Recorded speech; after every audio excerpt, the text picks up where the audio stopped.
दोस्तों, कैसे हो आप सब लोग। अगर अभी तक आपने इस चैनल को लाइक, शेयर और सब्सक्राइब नहीं किया है तो कर दीजिए, ताकि आने वाले सभी वीडियोस की अपडेट आप तक पहुंचती रहे। तो आपके क्लास 9th में 15 नंबर का जो चैप्टर है सो टचनु सोनो, उसके बारे में हम बात करें तो यहाँ पर गोल्ड की बात है।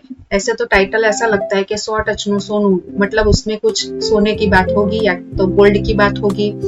लेकिन हमारे जीवन के अंदर शिक्षण, विद्या का क्या महत्व है, वो यहाँ पर यह जो लेखिका है सुधा मूर्ति, उन्होंने बताया है कि आजकल पढ़ाई सिर्फ पैसे कमाने के लिए होती है, जीवन आजीविका के लिए होती है। वो तो सही है, हमें जीने के लिए पैसा तो चाहिए, लेकिन साथ में कैसे हमारे जीवन में और भी कई मुसीबतें आने वाली है। हम आगे बढ़ते हैं तो कई अवरोध आते हैं, तो उस अवरोध के सामने भी हमें टिकना है और आगे बढ़ना है। तो ऐसी एक माता और पुत्र की एक कहानी है इसमें, कि एक माता उसके बेटे को बहुत ही मेहनत मजदूरी करके उसे पढ़ाती है, और जब बेटा बड़ा हो जाता है, बहुत बड़े होटल का मालिक बन जाता है, अनेक होटल का मालिक बन जाता है, तब वह अपनी माता से कहता है कि माँ, आपने जीवन में बहुत ही दुख आपने सहन किए हैं, मुझे पढ़ाने के लिए आपने बहुत ही कष्ट झेले हैं, तो अब आप ऐसा कीजिए कि कुछ सोने का चीज बनाइए, आप कुछ सोने की ऐसी चीज बनाइए कि जो आप पहन सके। तो उसकी माता जो कुतम्मा है, यहाँ पर केरला साउथ साइड की ये स्टोरी है, तो उसमें इसके अकॉर्डिंग नाम भी ऐसे है स्टोरी के अंदर। कुतम्मा उसकी माता है, तो वो कुतम्मा अपने बेटे को कहता है कि बेटा, सो टचनु सोनू घरेणु तो एक ज छे भणतर। बहुत ही ये हार्ट टचिंग सेंटेंस है जो टेक्स्ट बुक के अंदर दिया गया है। बेटा, सो टचनु सोनू घरेणु तो एक ज छे भणतर। भणतर मतलब आपको पता होगा कि शिक्षा। तो 100 टच का सोना क्या है, तो पढ़ाई, जो हम शिक्षा प्राप्त करते हैं, वो 100 टच का सोना है। अगर हमारे जीवन में हम बात करें कि जायदाद है, मिल्कत है, जो हमारे पास कोई भी चीज होती है तो उसका बंटवारा हम कर सकते हैं, लेकिन हमारे पास जो भी ज्ञान है, जो भी शिक्षा है, उसका बंटवारा कभी नहीं हो सकता। तो वो आपके पास है तो आपके पास ही रहेगा, आप उसको जितना बांटेंगे उतना आपके पास वो बढ़ेगा। बांटने से कम नहीं होता, लेकिन ज्ञान बांटने से बढ़ता है। तो यहाँ पर वो बात है कि बेटा, 100 टचनु सोनू तो घरेणु तो एक अच्छे भणतर। पढ़ाई ही 100 टच का सोना है। तो आजकल क्या है कि लोग पढ़ाई के प्रति उपेक्षा रखते हैं, कि कभी कभी ऐसा भी होता है कि पढ़कर के क्या करेंगे, पढ़ाई के जीवन में क्या मूल्य है, ऐसा हम सोचते हैं। कभी बेटियों की बातें आती है तो ऐसा सोचते हैं कि बेटियों को क्यों पढ़ाना है, बेटियां तो आगे बढ़ चलकर उसको तो घर काम ही करना है। तो ये सब छोटी छोटी जो बातें हैं, वो कभी कभी अवरोध बनती है पढ़ाई के बीच। और जो पढ़ते हैं तो सिर्फ उसके लिए पढ़ते हैं कि मैं पढ़ लिख कर ज्यादा पैसा कमाऊंगा और ये करूंगा, वो करूंगा, बंगला लूंगा, गाड़ी लूंगा, ये सब सोचते हैं। तो पढ़ना है तो क्यों पढ़ना है, अगर पढ़ने में हमें सक्सेस हो जाते हैं तो आगे बढ़कर हमें माता पिता के साथ कैसा व्यवहार करना है, इनडायरेक्टली वो भी यहाँ पर बताया गया है। तो बहुत एक छोटी सी स्टोरी है, सुधा मूर्ति ने यहाँ बताई है। तो आपको इसका हर एक जो चैप्टर है उसके आपको कवि का या लेखिका का या लेखक का नाम आपको याद रखना है, और उसका साहित्य प्रकार हम बताए तो वो ये है प्रसंग कथा, एक टॉपिक पर उन्होंने ये बात की है। तो हम इसको पढ़ेंगे और समझेंगे। ભારતમાં અતિથિ દેવો ભવની ભાવના ખરા અર્થમાં જોવી હોય તો ગામડાઓમાં જવું પડે। भारत के अंदर, इंडिया के अंदर अतिथि देवो भव मतलब जो हमारे मेहमान है वो भगवान के समान है, ऐसी जो सोच है वो हमें देखनी हो तो हम कहाँ पर जाए, तो गाँवों में हमें जाना पड़ेगा। छोटे छोटे गाँवों में जब हम जाए तो वहां पर अतिथि देवो भव, कोई घर पे आता है तो बहुत ही प्यार से उसका स्वागत किया जाता है। ગામડાઓમાં જવું પડે, જેમ ખોરડું વધારે ગરીબ એમ એ ભાવના વધારે મજબૂત। ભારોભાર પ્રેમ અને આદર સત્કાર મળે। વળી ખરો આનંદ તો એ વાતનો હોય કે સામે એ સાચુકલા માનવીઓની કઈ અપેક્ષા ન હોય। देखो, खोरडू का मतलब होता है घर। जो गाँव में छोटे छोटे घर होते हैं, हम शहरों में तो हम देखते हैं कि बड़ी बड़ी इमारतें होती है, बिल्डिंग्स होती है, तो उसके अंदर हम जाए तो बाहर ही बड़ा सा बोर्ड लगाया होता है कि कुत्ते से सावधान रहिए, वॉचमैन बैठा हुआ होता है, ये सब हम देखते हैं और जाते हैं तो कभी भी कितना आदर सत्कार हमें नहीं मिलता है।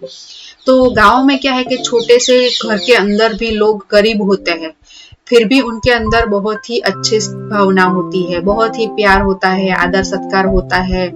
और सामने दूसरी बात क्या होती है कि उनके अंदर कोई स्वार्थ की भावना नहीं होती। क्या है यहाँ पर देखो, એમ કે ભાવના વધારે મજબૂત, ભારોભાર પ્રેમ અને આદર સત્કાર, मतलब बहुत ही रिस्पेक्ट से हमारा वो स्वागत करते हैं, बहुत ही अच्छे से हमें बुलाते हैं।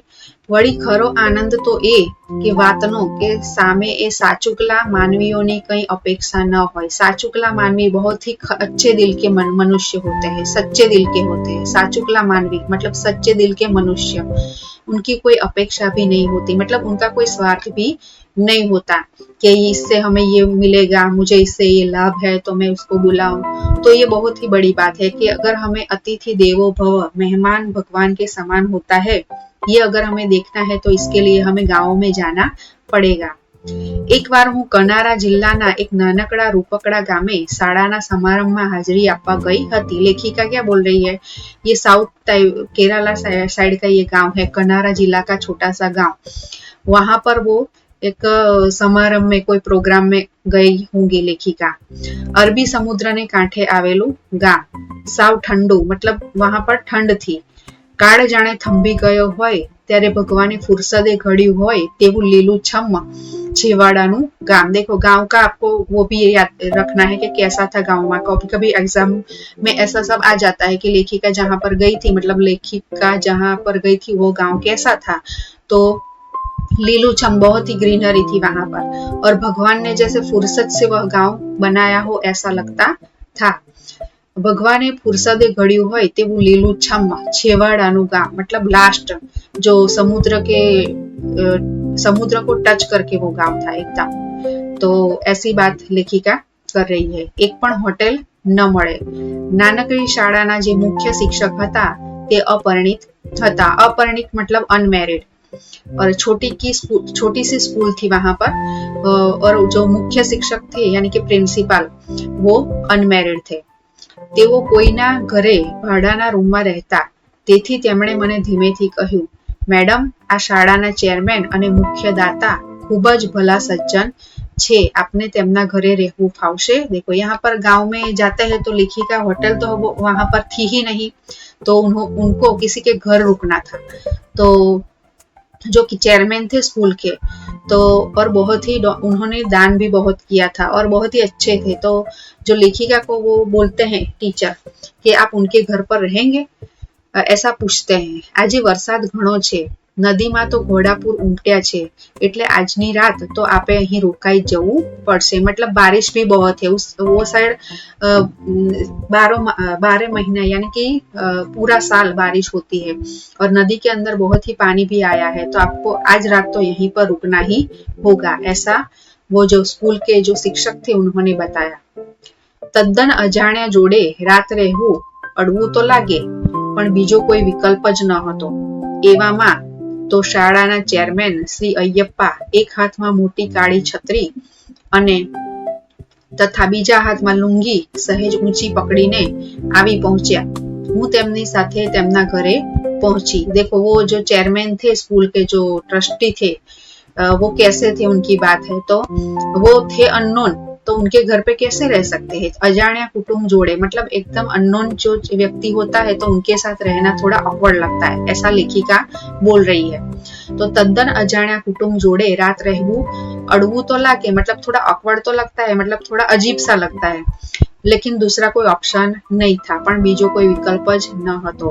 एवामां तो शाळाना चेयरमैन श्री अय्यप्पा एक हाथ में मोटी काળી छतरी और बीजा हाथ में लुंगी। देखो मैंने उनका पहनावा बता दिया, क्योंकि केरला साइड की ये स्टोरी है, तो वो लुंगी पहनते थे, हाथ में छतरी थी, बारिश के कारण हाथ में छतरी और लुंगी थी, वो ऊंची पकड़ के वो आ गए। हूँ तेमना साथे तेमना घरे पहुंची। लेखिका उनके घर पर पहुंच गई। घर घणुं ज विशाळ हतुं, तद्दन सादू छतांय सगवड़ वाळुं, कोई ठाठ भपको नहीं।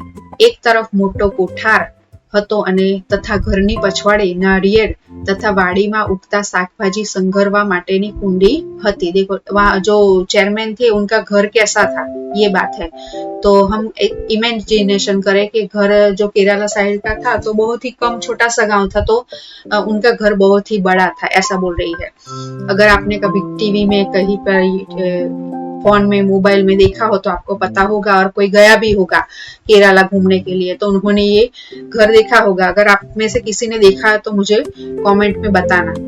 घर घणुं ज विशाળ હતું, તદ્દન સાદું છતાંય સગવડવાળું। बहुत ही छोटा था लेकिन फैसिलिटीज थी, कोई ठाठ भपको नहीं। ठाठ भपको मतलब कोई दिखावा नहीं था। आज तो हम देखते हैं कि शहरों में क्या होता है, सोफा, डाइनिंग टेबल, ऐसा सब दिखावा करते हैं, लेकिन कोई ठाठ भपको नहीं, मतलब कोई दिखावा नहीं था।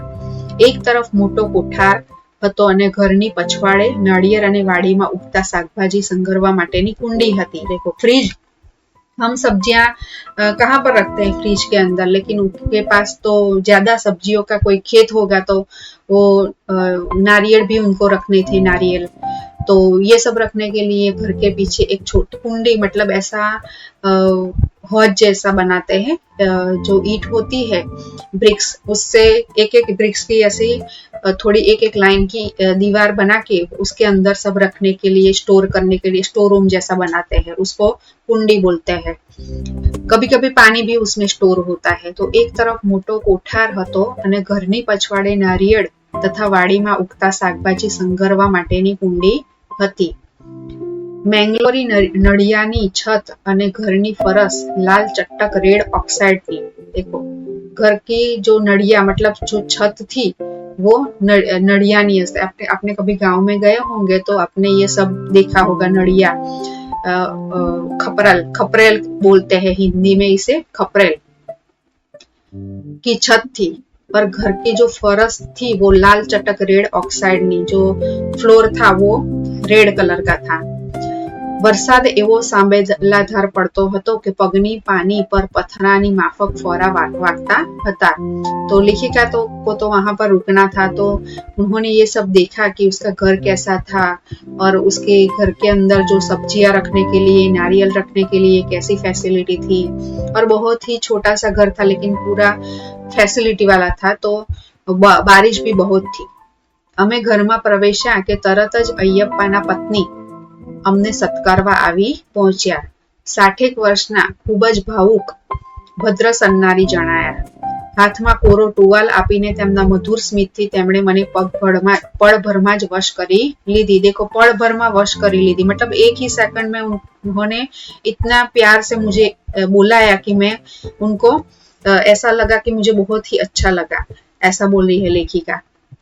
जैसे ही वो घर में पहुंचे के टुवाल मतलब जो वो गीले होकर आ गए थे, तो उनकी पत्नी थी, अय्यप्पा की पत्नी ने उन्होंने उन्हें टुवाल दिया और बहुत ही प्यार से उन्हें बुलाया। मने कहे, बहन जरा डील लूछी नाखो, जमवाने हजू अर्धो 1 कलाकनी वार छे, तमारी बैग अंदर रूममां छे। डील लूछी नाखो, डील मतलब शरीर। बहन आप अपना शरीर साफ कर दीजिए, यानी कि गीला कपड़ा लेकर आप आए हैं तो आप साफ कर लीजिए, अभी खाने को थोड़ी देर है, आधे घंटे की देर है, ऐसा बोल रही है वो अय्यप्पा की पत्नी। अर्धो 1 कलाकनी वार छे, तमारी बैग अंदर रूममां छे। देखो शुरुआत से ही बोले थे, हमारे जो कवियत्री है, लेखिका है, उन्होंने कहा था कि अतिथि देवो भव, मतलब यहाँ पर हमें दिखाई देता है कि अतिथि देवो भव की भावना हमें दिखाई देती है कि आते ही उन्होंने बहुत ही प्यार से हंस के उनका स्वागत किया और बताया कि आप अपना शरीर साफ कर डालो और गीले कपड़े, वो रूमाल से अपना शरीर गीला है तो साफ कर दो और अभी खाने को थोड़ी देर है, तमारी बैग अंदर रूममां छे। हूँ फ्रेश थई कपड़ा बदली ने डाइनिंग हॉल में आवी। डाइनिंग हॉल में मतलब वो बड़ा सा डाइनिंग टेबल नहीं होगा, मतलब ये खाने के लिए की अलग ही जगह होती है, होता है डाइनिंग हॉल खाने के लिए, लेकिन ऐसा सब होता नहीं है बैठने के लिए। देखो हम आगे देखेंगे कि कैसी है खाने की क्या फैसिलिटी है। हूँ फ्रेश थई कपड़ा बदली ने डाइनिंग हॉल में आवी। डाइनिंग हॉल सुनते ही आपको ऐसा लगा होगा कि कोई ऐसे डाइनिंग टेबल पे के ऊपर खाना रखा होगा, लेकिन ऐसा कुछ भी नहीं है। विशाल रूम में जमनारा अमे 4 जन था। घर बहुत ही बड़ा था, तो पहले ही बताया था कि बहुत ही बड़ा घर था, तो इतने बड़े घर के अंदर खाने के लिए एक अलग रूम था, तो उसके अंदर सिर्फ खाने वाले 4 ही लोग थे। कौन कौन? तो श्री अय्यप्पा, તેમના પત્ની, શ્રી અય્યપ્પાના વયોવૃદ્ધ બા કુત્તમ્મા અને હું। देखो कौन 4 लोग थे? तो अय्यप्पा थे, उनकी खाना खाने के बाद कुत्तम्मा की अम्मा और जो शिक्षिका थी, कुत्तम्मा की माता और शिक्षिका के बीच जो बातचीत होती है, कुत्तम्मा अपने संघर्ष भरी जीवन की जो स्टोरी है वो शिक्षिका सुधा मूर्ति को बताती है। अगर आपको अगली स्टोरी जाननी है तो आप इसका पार्ट 2 देखिए।